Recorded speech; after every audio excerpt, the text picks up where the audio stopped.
بسم اللہ الرحمن الرحیم۔ حضرات محترم، میرے بھائی بہنوں اور بیٹیوں، میں مدینہ منورہ میں قیام کے آداب بیان کر رہا ہوں۔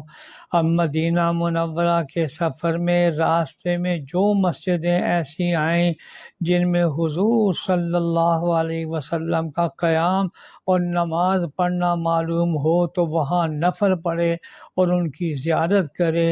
ایسے ہی جو کنویں ایسے آئیں ان کا پانی حصول برکت کی نیت سے پیے۔ جب مدینہ منورہ قریب آ جائے تو بہت ہی زائد ذوق اور شوق میں غرق ہو جائے، کثرت سے درود شریف بار بار پڑھے اور سواری کو جوں جوں قریب ہوتا جائے تیز دوڑائے، اور جب وہاں کے معطر باغ نظر آنے لگے جو بیر علی کے بعد سے نظر آتے ہیں تو جذب و شوق میں سواری سے اتر پڑے اور روتا ہوا ننگے پاؤں چلے۔ اور جس وقت دربار رسالت میں حاضری کے لیے مسجد نبی میں جائے تو کچھ صدقہ کرے اور اس کا اہل مدینہ پر صرف کرنا اولیٰ اور زائد بہتر ہے۔ اور جب شہر میں داخل ہو تو اس وقت کی خصوصی دعائیں پڑھتا ہوا نہایت خشوع و خضوع کے ساتھ داخل ہو۔ اب تک عدم حاضری کا قلق اور افسوس اور آخرت میں زیارت نصیب ہونے کی آرزو اور تمنا ہو۔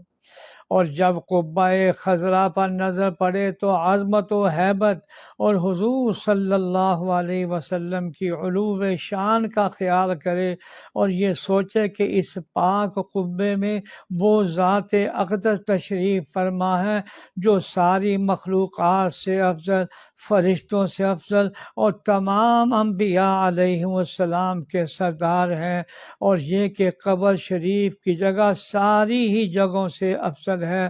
وہ حصہ جو جسد اطہر کے ساتھ متصل ہے وہ کعبہ، عرش و کرسی، زمین و آسمان ہر جگہ سے افضل ہے۔ شہر میں داخل ہونے کے بعد سب سے پہلے مسجد نبی میں حاضری دینا افضل ہے۔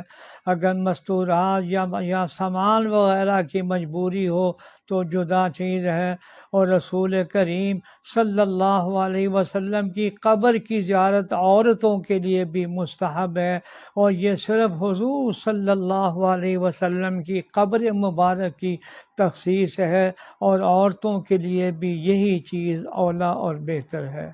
اللہ جل شانہ ہمیں صحیح معنی میں ادب کرنے کی توفیق عطا فرمائے۔